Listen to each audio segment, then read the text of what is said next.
When I popped a question inside our Unstoppable Actors Facebook group asking, what is the one bad acting habit you want to get rid of but can't seem to stop doing? The first comment that came up was from an actress who said, sometimes on my audition videos in self-taping, I still race through the scenes and might want to slow down a bit. That was the first comment that came up on the post, but it is the thing that I see again and again and again and again in scenes. And that is the one bad acting habit you need to immediately stop. We're diving into it in today's episode and how you can actually stop this habit once and for all. You are listening to Unstoppable Actors, the essential podcast for ambitious, aspiring actors. With me, Louise, the artistic director of Standby Method Acting Studio. And every week I'll be talking with you and sharing how you can become a paid, working, unstoppable actor, because you 1000% can. An acting career is doable. Are you ready? Hello, it's Louise here.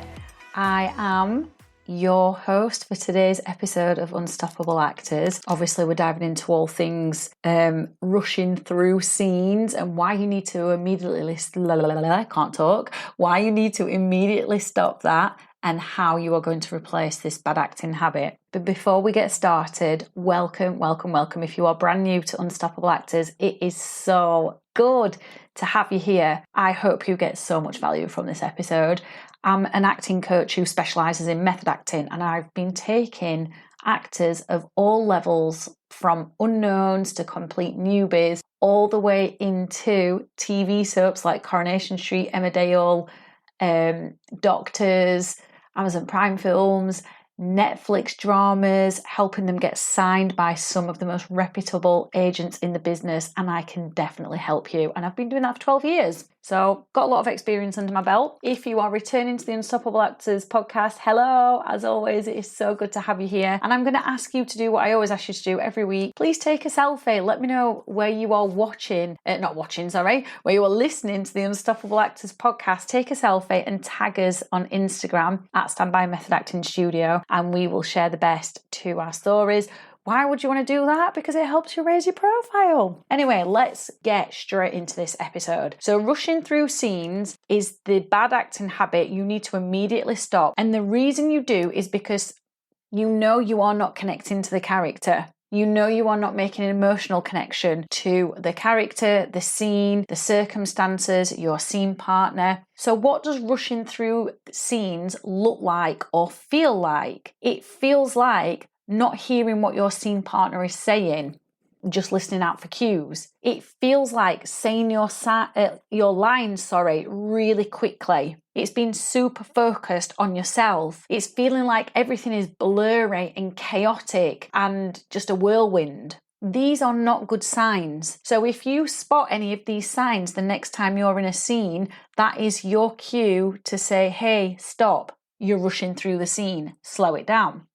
Why do we do this then? Why do we even rush through scenes? We know we don't like the feeling. We know we don't want to. We know more than anything we want to connect to the character as deeply as we possibly can. We want to immerse into them. We want to have an intense emotional experience. We want to take our audience on a journey. We want to go on a journey ourselves. We want to offer our scene partner a lot to work with. We want to find new moments in the scene. But why do we always find ourselves rushing through the scene? The reason we do is because our fight, flight, and freeze response has been activated. In this case, it is the fight rushing through the scene or the flight rushing through the scene. Yeah? It's not the freeze mode, because the freeze mode would be you completely freezing up in the middle of the scene. So where does this come from? Fight, flight, or freeze comes from our nervous system. When we are rushing through scenes, it means our nervous system has become very overwhelmed and very dysregulated. So in acting terms, it means you're nervous, even if you don't feel it. Because many actors will tell me, yeah, but I don't feel nervous. And I say, okay, that's great. And I fully accept that you don't. However, here's the interesting part. You can become so acclimatized to nerves and so used to feeling nerves before a scene, before an audition, in the middle of a scene, in the middle of an audition, that you've actually forgotten what it feels like because you've just become used to it. And that is when you don't feel nervous, when your body has become acclimatized. But as I said, you need to look out for those signs of the scene feeling really blurry. You're saying your lines very quickly, not listening to your scene partner, everything feeling hazy, being super aware of yourself. Because these are the signs of you rushing through a scene, but also the signs that you are very disconnected to the character. And I know that's not what you want. So why do we do it? Why do we rush through scenes? Well, underneath, you might be judging your performance.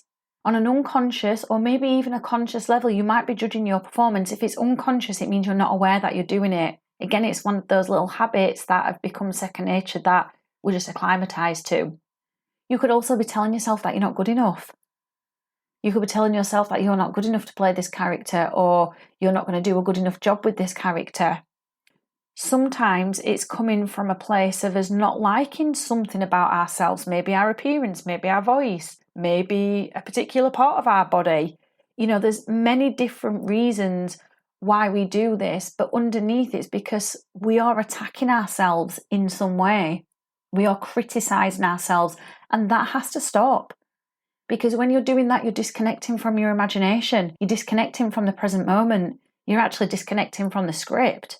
You may as well just be stood in the middle of the performance saying all these horrible things about yourself that probably aren't even true, but they're just a narrative that you've become so used to, you're running it in your head. What this means in acting terms, and how Stanislavski referred to it, is that you're bringing mud into the room. You're bringing your personal issues into the room. And as Lee Strasberg said, it's not talent that stands in the way of actors, it's personal issues. And when you're judging your own performance, telling yourself you're not good enough, or becoming hyper-aware or hypercritical of something you don't like in yourself, you are bringing your personal issues into the scene. And unfortunately, they haven't been written about in the play. Now, that's not to make you feel bad, because we're all human. We all criticise ourselves to some degree or another. But you have to stop it. You've got to make a conscious effort to stop doing this in your performances. Now, there are a few ways that you can do this. Firstly, you need to slow the scene right down. Before you even go for a recording in a self-tape, before you even get the scene up on its feet in a rehearsal, just slow the scene right down and play around with it. Don't even get the scene up on its feet the first time, because that's when we get tempted to rush through it, and that's when we pick up lots of bad acting habits and we start getting stuck in performance patterns that don't necessarily serve us. And work on your listening skills. Now, in acting, we don't just listen with our ears, we listen with our eyes, we listen with our heart. They're not things I'm going to go into in this episode. If you want to work more on that, we've got an offer available. We've got 12 places available for one-to-one method acting private coaching with £15 off, and that is actually expiring very soon. So if you want to delve further into your listening skills and being present beyond what's in this podcast episode, then click the link in the description. But for now, let's just go to our ears. We're just going to retrain ourselves to be present in the moment and listen with our ears. So how do we do that? What we can do is we can sit back to back with our scene partner on the floor, so our backs are touching, we've got that physical connection, and we are whispering our lines. And we're not moving on to say our lines until we have fully heard every single word that our scene partner, who is back to back with us, has said. That's how you slow the scene right down. It's how you get present. It's how you fine-tune your listening skills. And if you can do that, and you can practice that regularly, you will give yourself a much better chance of becoming a much better listener in scenes and less concerned with rushing through the scene and creating chaos. Now, there are many other exercises that you can do as well. And as I mentioned, we have got that offer available, 12 one-to-one slots available with £15 off. So we can work on this. We can work on slowing things right down. We can do these online, or we can do them in person in the Sheffield studio. So if you do want to do that, click the link in the description, book that in, because these places are going very, very fast. Now, if you know that you rush your scenes, what I want you to also do is take a note of how you feel at the end of the scene once you've rushed through it. Normally, we're beating ourselves up and we don't feel good enough and we feel like our work was crap.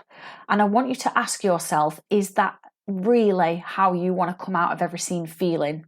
Do you want to feel crap, or do you want to come out of every scene feeling like you did your best, you were creative, you were imaginative, you felt inspired, you listened? Because if you do, before you go into a scene, what I would highly recommend you doing as well is asking yourself that very question. How do I want to feel at the end of the scene? How do I want to feel once I've come out of the scene? Once you've done that, you're in a much better place because you're taking control creatively and you're going to be less likely to rush through it as well. And then the other thing I would advise you doing is using a form of relaxation. Practice relaxation every single day for 15 minutes so your body becomes used to slowing down. It becomes used to getting in the present moment. It becomes used to being present and being consciously aware of everything that's going on. So you've got 3 things you can do there. Number 1 is you can do that whispering exercise, sitting back to back with your scene partner. Number 2, you can ask yourself, how do I want to feel at the end of the scene? And number 3, you can practice relaxation every single day to bring your body into a state of calm, centered, grounded presence every single day so that becomes the norm. I hope you've enjoyed this episode. I hope you've got lots of value out of it, and I will see you in the next one. I have absolutely loved hanging out with you, and I really hope you enjoyed this episode of Unstoppable Actors, the essential podcast for ambitious, aspiring actors. Now, if you did, I'd really love you to subscribe so you never miss an episode, and leave a review. And if you would like weekly injections of inspiration, you'd like mini method acting challenges to keep you making progress with your dreams, come and join the most supportive acting community online by clicking the link in the notes to help you become an unstoppable actor.